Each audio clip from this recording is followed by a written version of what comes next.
ప్రియ పరిశుద్ధ దేవుని కుమారులారా, దేవుని కుమార్తెలారా, యేసుక్రీస్తు ప్రశస్త నామములో మీ అందరికీ ప్రత్యేకమైనటువంటి వందనాలు. అలాగే దేవునికి స్తోత్రాలు.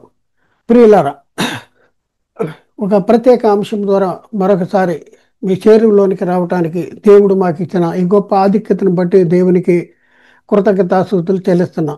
ప్రియులారా, దేవునికి స్తోత్రాలు. ప్రియులారా, ఈరోజు మనం నేర్చుకునే అంశము మనిషి జన్మతః పాపి కాదు అనే అంశంలో ఎపిసోడ్ నెంబర్ 17. ఈ ఈ ఎపిసోడ్లో మనం నేర్చుకునేది ఏంటంటే ఒకే ఆత్మకు రెండు శరీరాలు, ఒకే ఆత్మకు రెండు శరీరాలు అనే అంశాన్ని గురించి మనం నేర్చుకోవడానికి ప్రయత్నం చేద్దాం. ప్రియులరా ప్రియులరా చాలా జాగ్రత్తగా మనం మరి వినవలసిన అవసరం ఉంది. మరి అలాగే ఒకే ప్రాణానికి రెండు శరీరాలు, ఒకే ప్రాణానికి రెండు శరీరాలు, ఒకే ఆత్మకు రెండు శరీరాలు, ఒకే ప్రాణానికి రెండు శరీరాలు. ఈ అంశాన్ని గురించి మనం నేర్చుకోవటానికి ప్రయత్నం చేద్దాం. మనం గత తరగతిలో ప్రియులరా మనము గత తరగతిలో ఏం నేర్చుకున్నామంటే నేను అనబడు ఆత్మకు రెండు శరీరాలు ఉన్నాయి అనేసి మనం కొంతవరకు నేర్చుకున్నాం.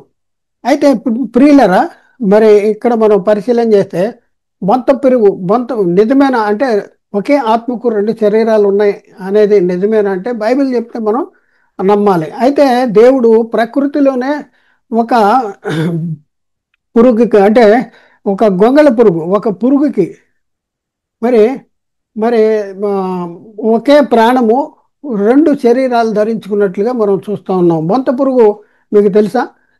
దాన్నే గొంగళ పురుగు అని కూడా అంటారు. ఈ గొంగళ పురుగుగా కొన్ని దినాలు జీవించి ఆ తర్వాత అది గూడు కట్టుకుని కొన్ని దినాలకు అది గూట్లోంచి బయటికి వస్తుంది. మరి ఎలా బయటికి వస్తుంది అనేసి మనం పరిశీలన చేస్తే సీతాకోక చిలుకగా బయటికి వస్తుంది. పాకే గొంగళి పురుగు ఎగిరే సీతాకోక చిలుకగా బయటికి వస్తుంది. ఒక అందమైనటువంటి రెక్కలు కలిగినటువంటి ఆకర్షణీయమైనటువంటి ఒక ఎగిరే పక్షిగా మరి బయటకు వస్తుంది. దాన్ని చూసిన వారికి దానితో ఆడుకోవాలని అనిపిస్తూ ఉంటుంది. గొంగళ పురుగుగా ఉన్నప్పుడు దాన్ని అందరూ ఛేదరించుకునేవాళ్ళు, అలాగే వీలైతే దాన్ని చంపేస్తానికి కూడా ప్రయత్నం చేసేటటువంటి పరిస్థితి. కానీ అది రూపాంతరం చెందింది, గూడు కట్టుకుని గొంగళ పురుగుగా గూడు కట్టుకుని బయటికి సీతాకోక చిలుక కింద వచ్చింది. అంటే ఒకే ప్రాణము, రెండు శరీరాల్లో ఉన్నది ఒకే ప్రాణము. ప్రియులారా, మనం చాలా జాగ్రత్తగా పరిశీలన చేయవలసినటువంటి అవసరం మనకి ఉంది. మరి ప్రియులారా, ఒకే ప్రాణానికి రెండు శరీరాలు ఉన్నాయి. గొంగళ పురుగులో ఉన్న ప్రాణమే సీతాకోక చిలుకలో కూడా ఉంది. అదే విధముగా మనము అయిన ఆత్మలకు కూడా రెండు శరీరాలు ఉన్నాయి. మనమై ఉన్న ఆత్మలకు కూడా ఎన్ని శరీరాలు ఉన్నాయంటే రెండు శరీరాలు ఉన్నాయి. ఒక శరీరాన్ని మనం ఎక్కడి నుంచి తెచ్చుకుంటున్నామంటే తల్లి గర్భంలో ఉండి దాన్ని తెచ్చుకుంటున్నాం. తల్లి గర్భంలో ఆ శరీరాన్ని ధరించుకుని ఈ లోకానికి వస్తూ ఉన్నాం. దాన్ని ఏమంటామంటే క్షయమైన శరీరము, దాన్ని ఏమంటామంటే ఘనహీనమైన శరీరము, దాన్ని ఏమంటామంటే బలహీనమైన శరీరము, అలాగే అదే ప్రకృతి సంబంధమైన శరీరము, అదే మత్స్యమైన శరీరము, అలాగే దానికి మరొక పేరు ఉంది ఏంటంటే దీన శరీరము. ఇవన్నీ కూడా బైబిల్లో ఉన్న పదాలే. ప్రియులరా, మనం ఈ లోకంలో జీవించిన కాలంలో మనము మరొక శరీరాన్ని సంపాదించుకోవలసిన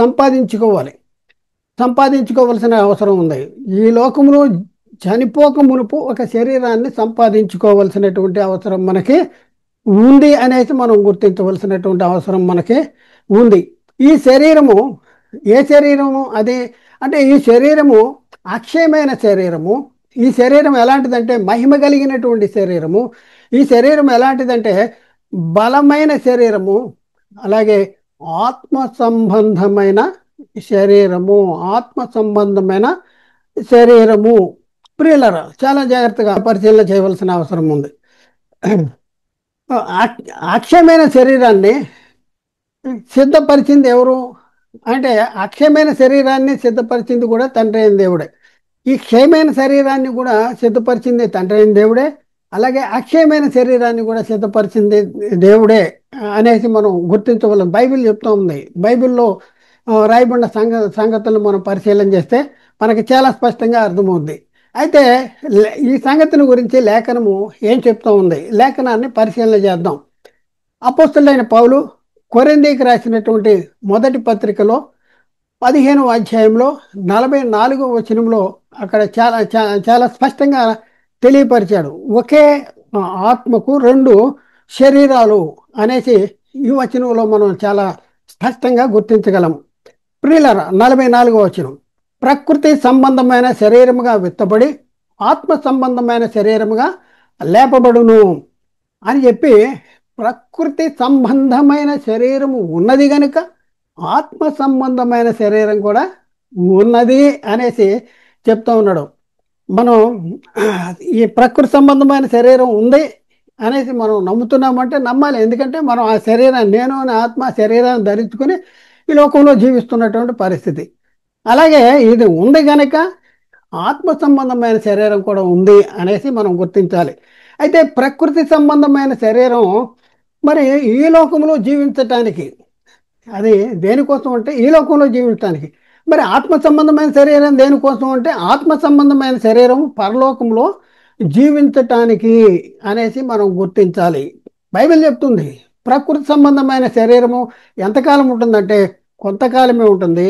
అలాగే ఆత్మ సంబంధమైన శరీరము ఎంతకాలం ఉంటుందంటే నిత్యము ఉండేటటువంటి పరిస్థితి, నిత్యము ఉండేటటువంటి పరిస్థితి. చూడండి ప్రియులారా, ఆత్మ సంబంధమైన శరీరం ఉన్నది అని నమ్ముతున్నారా అంటే నమ్మి తీరాలి. ప్రకృతి సంబంధమైన శరీరములో ఆ, ప్రకృతి సంబంధమైన శరీరంతో పరలోకం వెళ్ళలేము. ఈ ప్రకృతి సంబంధమైన నేత్రాలతో ఆత్మ సంబంధమైన లోకాన్ని చూడలేము. పరలోకం అనేది అక్షయమైన లోకము. ఈ లోకములో మనం శక్తిని మనం చూడలేము, అలాగే గాలిని మనం చూడలేము, అలాగే విద్యుత్ శక్తిని కూడా మనం ఈ ప్రకృతిలో ప్రకృతి సంబంధమైన నేత్రాలతో చూడలేము. కరెంటు ఉందా అంటే మనం ఏం చేస్తామంటే వెళ్ళి స్విచ్ చేస్తాం. స్విచ్ ఎందుకు వేయాలి? వైర్లను చూసి వైర్లో కరెంట్ ఉందని చెప్పగలమా అంటే చెప్పలేము. అవును ప్రియులారా, ఈ లోకంలో శక్తిని మనం చూడలేము. ప్రకృతి సంబంధమైన నేత్రాలకు ఈ లోకంలో మనము కొన్నింటిని చూడలేకపోతున్నాం. అలాగే అదృశ్యమైన లోకము, ఆత్మ సంబంధమైన లోకము, ప్రకృతి లోకమునకు ప్రకృతి సంబంధమైనటువంటి శరీరం ఎలా ప్రవేశిస్తుంది ఒకసారి ఆలోచించి.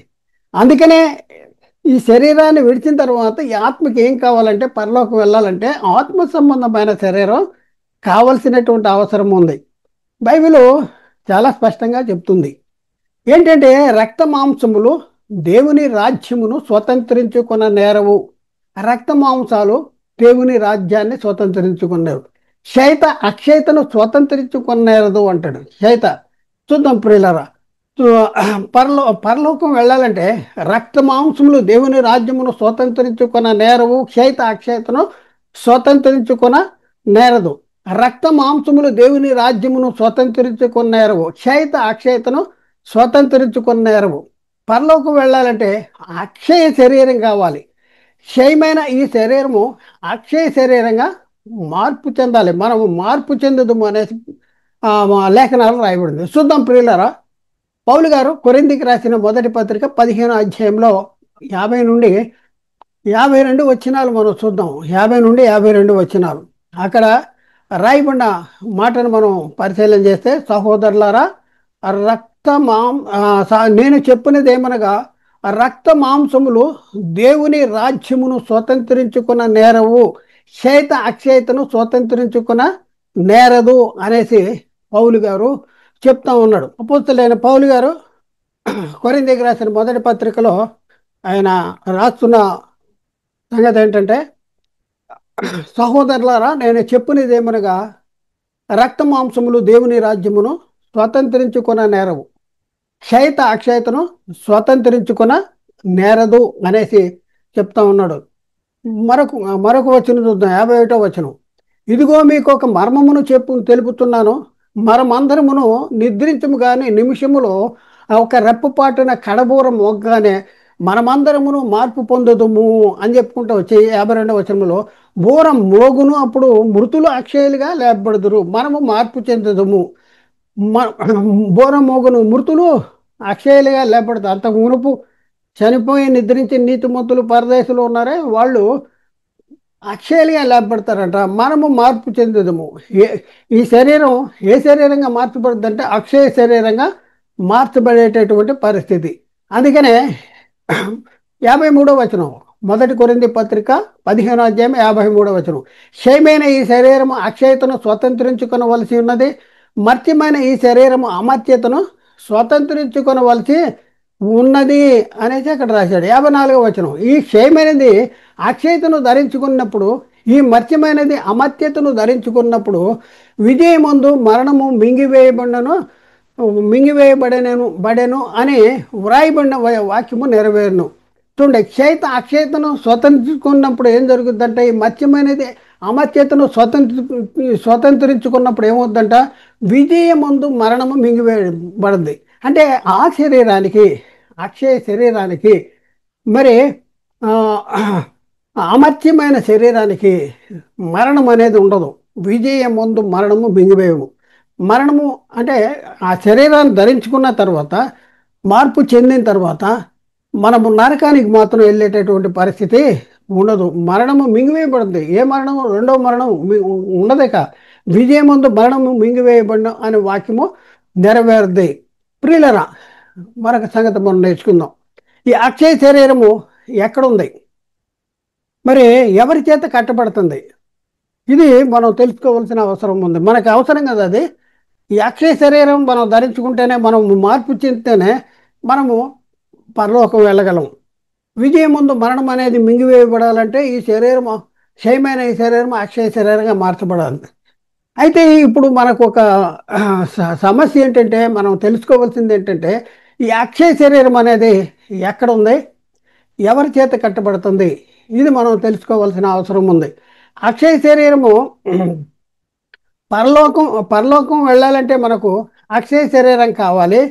మరి నేను అనే ఆత్మ ఈ శరీరమును విడిచిపోతుంది, తప్పనిసరిగా విడిచిపోతుంది. మరి భూమి మీద మన గుడారమైన ఈ నివాసం ఏమైపోద్ది? శిథిలము అయిపోద్ది. నేను అనే ఆత్మకు మరొక గుడారం పరలోకములో ఉంది, దేవుని చేత సిద్ధపరచబడతా ఉంది. ఆ అక్షయ శరీరం ఎక్కడుందంట?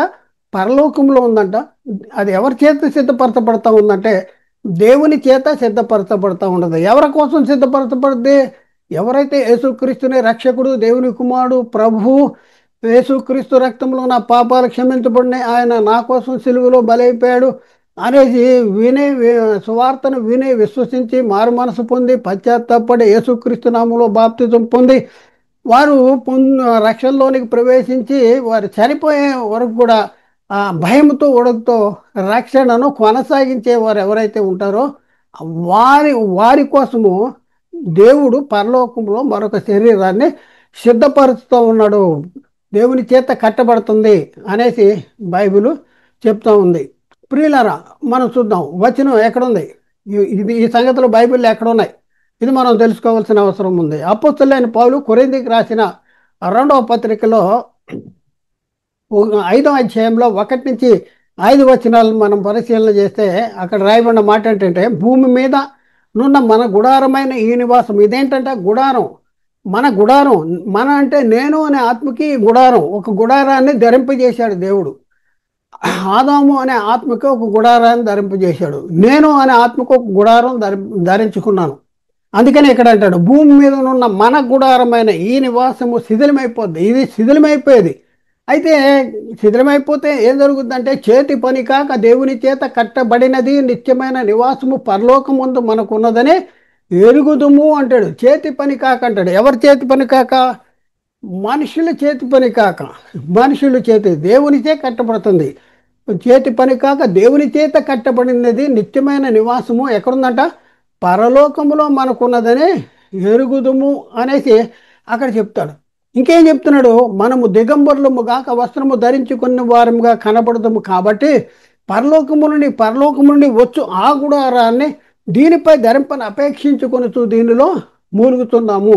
ఎక్కడ నుండి వచ్చు గుడారాన్ని దీనిపై ధరించుకొని అపేక్షించుతూ దీనిలో మూలుగుతున్నా ఉంటే, పరలోకము నుండి వచ్చు ఆ గుడారాన్ని దీనిపై ధరింపని అపేక్షించుకొనుతూ దీనిలో మూలుగుతున్నాము అనేసి బైబిల్లో చాలా స్పష్టంగా రాయబడి ఉంది.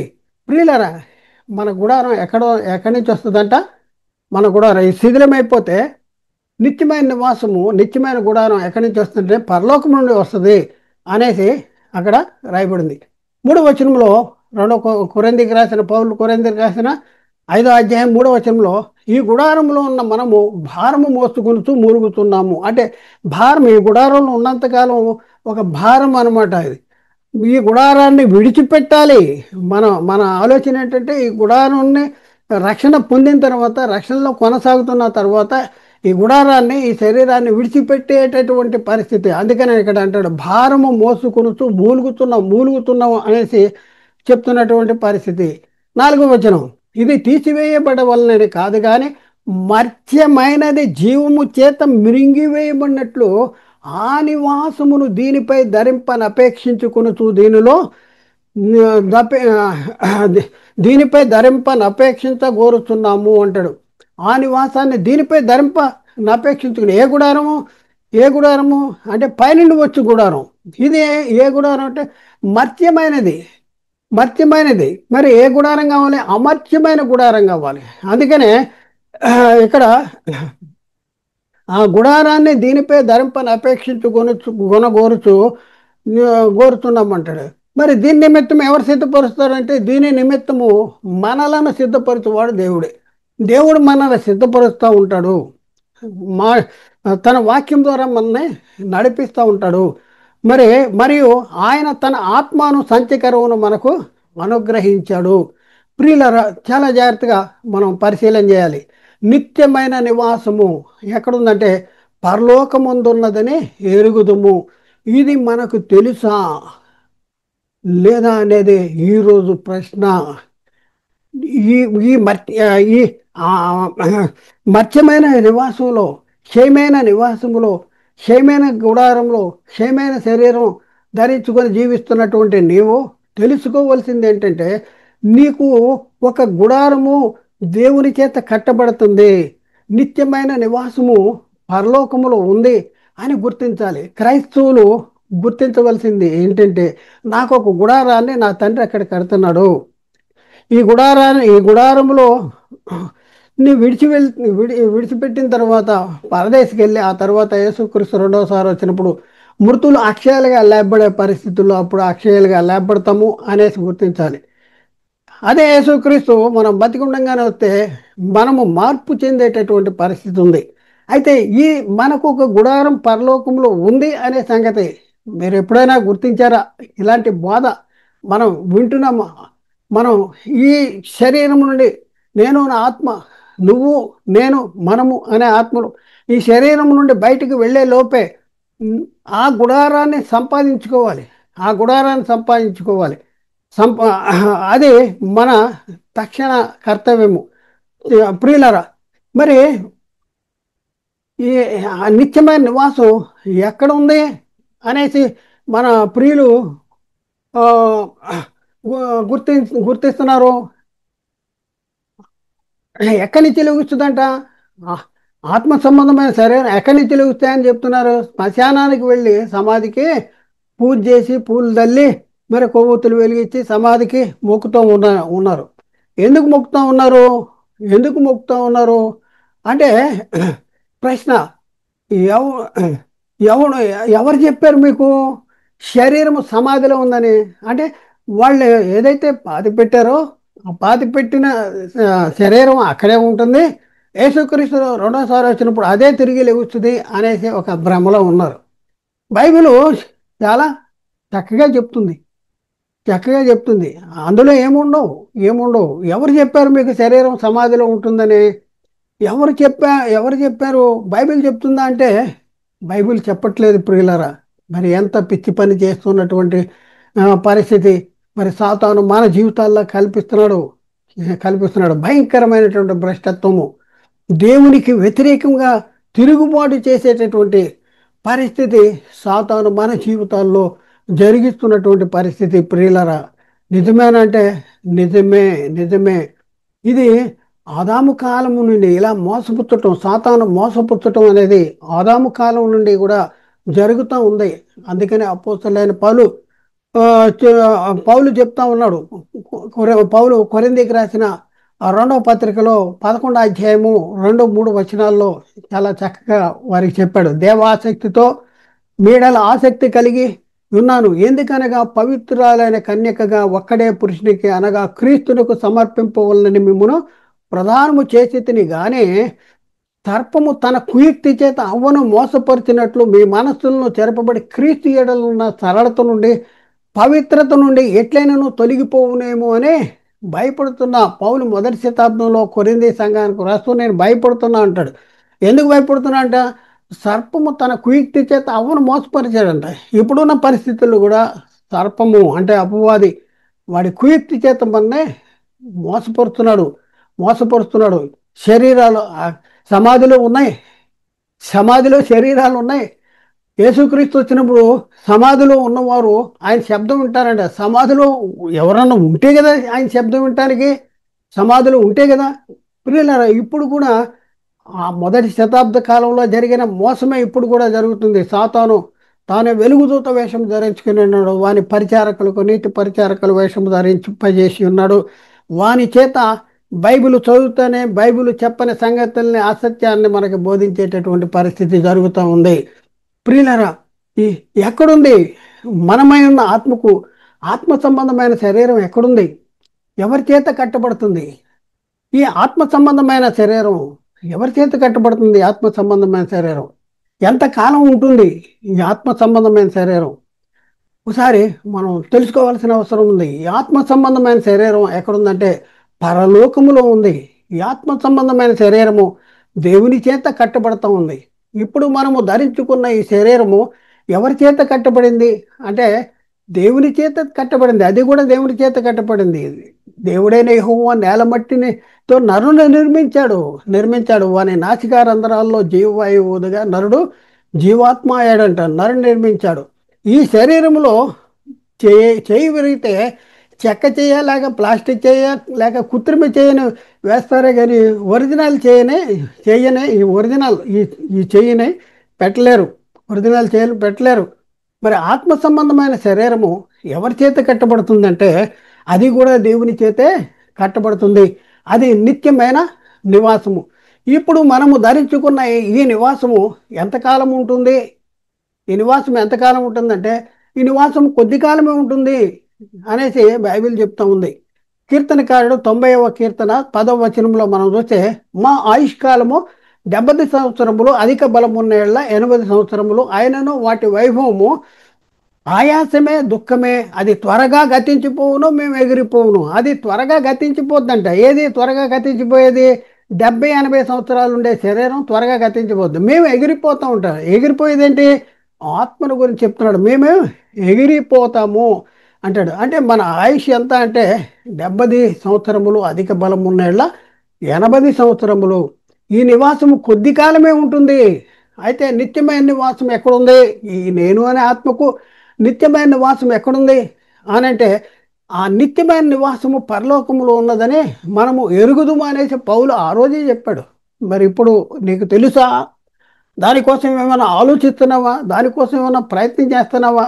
ఎంతసేపు ఈ గుడారాన్ని అంటే ఈ కడుపే దేవుడైపోయి కడుపుని నింపి నింపి నింపి కడుపును ఈ శరీరాన్ని ఈ శరీరాన్ని మరి గుంటలోకి వెళ్ళిపోయి శరీరాన్ని సుఖపెట్టడానికే మరి జీవించినంత కాలము దానికోసమే ప్రయాసపడుతున్నారు. మరి ఆత్మ ఈ శరీరం ఒక సమయం వచ్చేటప్పటికి ఈ శరీరం మొన్న అయిపోద్ది. వెనకటి వల్లనే మన అయిపోద్ది. మరి ఆత్మ ఎక్కడికి వెళ్ళాలి? బతికిన రోజులు ఈ ప్రకృతి సంబంధమైన శరీరం కోసమే బతికిన తర్వాత మరి ఆత్మ సంబంధమైన శరీరం కోసం ఆలోచించుకోకుండా ఈ లోకంలో ధనము అని, ఆస్తి అని, పలుకుబడి అని, లేకపోతే రకరకాలైనటువంటి వ్యాపకాలు, వీటి కోసమే మన జీవితాన్ని ఖర్చు పెడితే మరి ఆత్మ సంబంధమైన శరీరం కోసం ఎంత ఆలోచిస్తున్నాం. దాన్ని దాన్ని మనం సంపాదించుకోవలసినటువంటి అవసరం ఉంది. నిత్యమైనది నివాసం పరలోకంలో మనకి ఉంది ప్రియులరా.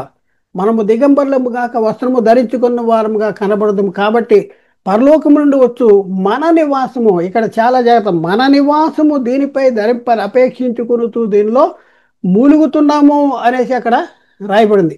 ప్రశ్న: ఎక్కడ నుండి వచ్చే శరీరం కోసం మూలుగుతున్నాము? వందల గడ్డి నుంచి వచ్చే శరీరం కోసం మూలుగుతున్నామా? ఒకసారి ఆలోచించండి. మీరు ఎక్కడి నుంచి వస్తుంది అనుకుంటున్నారు? బొందల గడ్డి నుంచి వస్తుందా? బొందల గడ్డి నుంచి రాదు. బొందల గడ్డి నుంచి రాదు. ఎందుకంటే ఎందుకంటే దేవుడు శరీరానికి తీర్పు తీర్చాడు. ఏంటి తీర్పు తీర్చింది? నువ్వు మన్ను కనుక మన్ను అయిపోతూ ఉంటాడు. మన్ను అనేది వెనకటి వల్లే మన్ను పోవాలి. అయితే ప్రియులరా, జరుగుతున్న బోధ తేడా జరిగిపోతుంది. పరిశుద్ధాత్మకు వ్యతిరేకమైనటువంటి బోధ జరుగుతుంది. అనేకులను అమాయకుల్ని చేసి సచ్చిన కుక్కల్లా తాడు కట్టి లాక్కెళ్ళేటట్టు సాతాను ఈడ్చుకుపోతూ ఉన్నాడు అబద్ధ బోధ వైపు. బొందలగడ్డలో సమాధి బొందలగడ్డలో సమాధులు ఏముంది? బైబిల్లో ఎప్పుడైనా మనం చూసామో బొందలగడ్డలో సమాధుల్లో ఏముందని? మనం ఎప్పుడైనా చూసాం? బొందలగడ్డలో సమాధుల్లో ఏముంది? ఇది మనం తెలుసుకోవాల్సిన అవసరం ఉంది. మనం ఈ డెడ్ బాడీని, ఈ శవాన్ని పాతి పెట్టిన తర్వాత అదేమైపోద్దంట? నువ్వు మన్ను కనుక తిరిగి మన్ను అయిపోతావు అని అయిపోయింది. దాని చాప్టర్ అయిపోయింది. ప్రియులరా, ఒకసారి ఆలోచింది. సమాధులు వెలుపట ఎలా ఉంటాయంట? శృంగారముగా ఆగిపోండి, కానీ లోపల చచ్చిన వారి ఎముకలతోనూ సమస్త కల్మషముతోనూ నిండి ఉన్నవి అవి అని ఎవరు చెప్పారంటే వ్యక్తులు కాదు, యేసుక్రీస్తే చెప్పాడు. సాక్షాత్తు యేసుక్రీస్తు వేషధారులైన శాస్త్రులతోనూ పరిచయాలతోనూ చెప్పినటువంటి సంగతి మనం చూద్దాం. ఇప్పుడు సమాధులు ఏముంది? ఒకసారి ఆలోచించండి. ఆ రోజే యేసుక్రీస్తు వారితో చెప్తే, శాస్త్రులతోనూ పరిచయాలతోనూ, మరి ఆ రోజే చెప్తే ఆ వచనాన్ని మనం అర్థం చేసుకుంటున్నామా?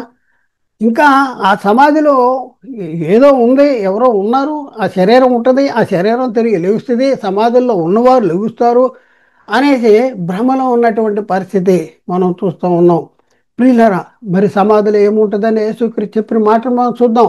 మత్తయి సువార్త 23వ అధ్యాయం 27వ వచనంలో అక్కడ యేసుక్రీస్తు చెప్తున్నాడు, అయ్యో వేషధారులైన శాస్త్రులారా, పరిచయులారా, మీరు సున్నము కొట్టిన సమాధులను పోలి ఉన్నారు అంటున్నాడు. అవి వెలుపట శృంగారముగా ఆగపండు కానీ చచ్చిన వారి ఎముకలతోనూ సమస్త కల్మషంతోనూ నిండి ఉన్నవి. చచ్చిన వారి ఎముకలతో సమస్త కల్మషంతో ఉన్నాయంట. అందులో అందులో ఏ శరీరం లేదు, అందులో ఎవరు లేరు. ప్రియులరా, బైబిల్ చెప్తుంది, మనం వినాలి. ప్రసంగి గ్రంథం 12:7 వచనంలో అక్కడ ఉంది, మన్నైనది వెనుకటి వల్లే మరల భూమికి చేరును, ఆత్మ దాన్ని దయచేసిన దేవుని యొద్దకు వెళ్ళును అనేసి అక్కడ రాయబడింది. అలాగే ఆదికాండంలో 3వ అధ్యాయంలో 19వ వచనంలో నీవు నేలకు తిరిగి చేరు వరకు అంటాడు. నేలకు తిరిగి చేరేదేంటి? శరీరం శరీరం ఎక్కడి నుంచి తీశాడు? నేల మట్టితో తీశాడు. అందుకనే ఆ మాటలు ఆత్మను గురించి చెప్పబడిందా, శరీరాన్ని గురించి చెప్పబడిందా, అది మనం గుర్తించవలసిన అవసరం ఉంది. నీవు నేలకు తిరిగి చేరు వరకు నీ ముఖము చెమట కార్చి ఆహారము తిందువు, ఏలైనగా నేల నుండి నీవు తీయబడితివి, నీవు మన్నే గనక తిరిగి మన్నైపోతావు. దేవుడు శరీరానికి తీర్పు తీర్చాడు. మనం ఏదైతే బొందల గడ్డలో గుంట తీసి పెడుతున్నామో మన్నైనా ఈ శరీరం ఏమైపోద్ది? మన్ను అయిపోయేటటువంటి పరిస్థితి ఉంటుంది. మరి ఆత్మ సంబంధమైన శరీరం ఎక్కడి నుంచి వస్తుంది? ఇది మనం ఒక ప్రశ్న. ఎక్కడి నుంచి వస్తుందంటే పరలోకం నుండి వచ్చు మన నివాసమును దీనిపై ధరింపని అపేక్షించుకునితో దీనిలో మూలుగుతున్నామని పౌలు గారు చెప్తా ఉన్నాడు. ప్రియులారా, మరి ఒక ప్రశ్న మనం వేసుకోవాల్సిన అవసరం ఉంది. ఏంటి ఆ ప్రశ్న? ఏంటంటే మనకు ప్రకృతి సంబంధమైన శరీరం ఎలా ఉంటుందో మనకు తెలుసు. మరి ఆత్మ సంబంధమైన శరీరము లేకపోతే అక్షయ శరీరము ఎలా ఉంటుంది బైబిల్‌లో దాని గురించి ఏమైనా క్లూస్ ఏమైనా రాయబడినాయా? దీని గురించి మనం తెలుసుకోవాల్సిన అవసరం ఉంది. అక్షయ శరీరము ఎలా ఉంటుంది? అక్షయ శరీరము ఎలా ఉంటుంది? ఒకవేళ నువ్వు ఆ శరీరాన్ని సంపాదించుకోలేకపోతే ఇప్పుడు నీ జీవితము వ్యర్థమైపోద్ది. నీ మరణం అనేది చెప్పురాదు. ఏ నిమిషం చనిపోతావో ఎవరికీ తెలవదు. మనిషి సిద్ధపరిచిన ప్రతి వస్తువుకి గ్యారంటీ ఇస్తున్నాడు. కానీ ఆ మనిషికే గ్యారంటీ లేదు. ఎప్పుడు చనిపోతామో కూడా మనం తెలవదు. చిన్నపిల్లలు చనిపోతారు, వాళ్ళు చనిపోతారు, యవనస్తులు చనిపోతున్నారు, వృద్ధులు చనిపోతున్నారు. మన కళ్ళ ముందు జరుగుతూ ఉంది. ఏది ఏది ఎప్పుడు జరుగుద్దో కూడా మనకి తెలవదు. కాబట్టి ఈ ఈ శరీరంలో ఉన్నంత కాలములోనే ఆ కాలములోనే ఆ అక్షయ శరీరాన్ని, దేవుని చేత కట్టబడే శరీరాన్ని నువ్వు సంపాదించుకోవాల్సిన అవసరం ఉంది. దానికోసం ఏం చేయాలి అంటే కొత్తగా జన్మించాలి, నీటి మూలంగా జన్మించాలి, ఆత్మ మూలంగా జన్మించాలి, పునర్జన్మ సంబంధమైన స్నానము ద్వారా ఆ, స్నానం పొందాలి. అంటే క్రీస్తు మరణంలోనూ క్రీస్తు పునరుద్ధానంలో పాలివారం అవ్వాలి. క్రీస్తు మరణంలో క్రీస్తు పునరుద్ధానంలో పాలివారం అవ్వాలంటే ఏం చేయాలంటే క్రీస్తులోనికి బాప్తిజం పొందాలి. క్రీస్తులోనికి బాప్తిజం పొందిన మనము ఆయన మరణంలోనికి బాప్తిజం పొందితే మనం మీరు ఎరగరా అంటాడు. కాబట్టి క్రీస్తు మరణంలో మనం పాలు పొందితే ఆయన పునరుద్ధానంలో కూడా మనం పాలు పొందేటటువంటి పరిస్థితి ఉంది. కాబట్టి ప్రియులరా, ఎవరైతే ఇప్పటి వరకు కూడా ఆ శరీరాన్ని సంపాదించుకోలేకపోయారో వాళ్ళు ఇప్పటికైనా సరే యేసుక్రీస్తు నామములో బాప్తిజం తీసుకోవాలి, క్రీస్తును ధరించుకోవాలి, క్రీస్తు స్వరూపం మీరు మీరు ఏర్పడాలి, క్రీస్తుని పోలి నడుచుకోవాలి. కాబట్టి ప్రియులరా, ఒకసారి ఆలోచించండి, ఆలోచించండి. ఆ అక్షయమైన శరీరము, మహిమగల శరీరము, బలమైన శరీరము, ఆత్మ సంబంధమైన శరీరము, మరి అమర్త్యమైన శరీరం నువ్వు కావాలని కోరుకుంటున్నావా? ఆ శరీరం ఉంటేనే తప్ప నీకు పరలోక యోగ్యము లేదు. కాబట్టి యేసుక్రీస్తు రక్షకుడు, దేవుని కుమారుడు, ప్రభువు యేసుక్రీస్తు నా పాపాల నిమిత్తము మృతి పొందాడు, సమాధి చేయబడ్డాడు, తిరిగి లేచాడు. ఆయన ఎందుకు విశ్వాసం ఉంచు వారిని తిరిగి రెండోసారి వచ్చి ఆయన పరలోకానికి తీసుకెళ్ళటానికి ఆయన రెండోసారి రాబోతున్నాడని విశ్వసించి మారు మనసు పొంది పశ్చాత్తాపడి యేసుక్రీస్తు నామంలో బాప్తిజం పొందుకో. ఇప్పుడే నువ్వు ఆత్మ మూలంగా జన్మిస్తావు. నువ్వు ఎప్పుడైతే ఆత్మ మూలంగా జన్మిస్తావో పరలోకములో దేవుని చేత మరి నీకు నిత్యమైన నివాసము కట్టబడుతుంది. ఆలోచించండి, అర్థం చేసుకోండి ప్రియులారా. ఆలోచించండి ప్రియులారా, అర్థం చేసుకోండి. బైబిల్ చెప్తుంది, గ్రహించండి. ఇది మేము ఎవరిని కూడా వ్యక్తిగతంగా మరి తప్పు పట్టుకోవాలని లేదు. బైబిల్ ఏం చెప్తుందో మీకు తెలియపరచడానికే మేము ఈ ప్రయత్నము. క్రీస్తు ప్రేమ మమ్మల్ని బలవంతం చేయటం ద్వారా మేము ఈ అంశాన్ని మీ ముందుకు తీసుకురావటానికి మేము ప్రయత్నపడుతున్నాం. కాబట్టి ఆలోచించండి, అర్థం చేసుకోండి, సత్యాన్ని గ్రహించటానికి ప్రయత్నం చేయండి. మరి మేము ప్రకటించేటటువంటి ఈ వాక్యాలన్నీ కూడా మరి యూట్యూబ్లో అప్లోడ్ చేయబడుతున్నాయి. మా YouTube channels United Bible academy అనేది ఒక ఛానల్, అలాగే సత్య సువార్త ప్రతిధ్వని అనేది మరొక ఛానల్, అలాగే ఎన్ఆర్ఆర్ బైబిల్ క్లాసెస్ అనేది మరొక ఛానల్, అలాగే యూబిఏ ఆన్లైన్ బైబిల్ అనేది మరొక ఛానల్. ఈ 4 ఛానల్లో మీరు సబ్స్క్రైబ్ చేసుకోండి. ప్రియులారా, మీకు నేరుగా మీ దగ్గరికి వాక్యము పంపబడుతుంది. మరి ముఖ్యంగా మీరు లైక్ చేయండి. అలాగే ప్రియులారా, మరి ఈ వాక్యాన్ని మీ మిత్రులకు, సహోదరులకి మరి పంపించండి, సెండ్ చేయండి. Like, send and subscribe. కాబట్టి ఆలోచించి అర్థం చేసుకుని సత్యాన్ని గ్రహించండి. దేవుడు మాట్లాడిన ప్రతి మాట ప్రతి ఒక్క హృదయంలో నీరుగట్టి ఫలం చేయనుగాక. ఆమేన్. అందరికీ వందనాలు. దేవునికి స్తోత్రాలు.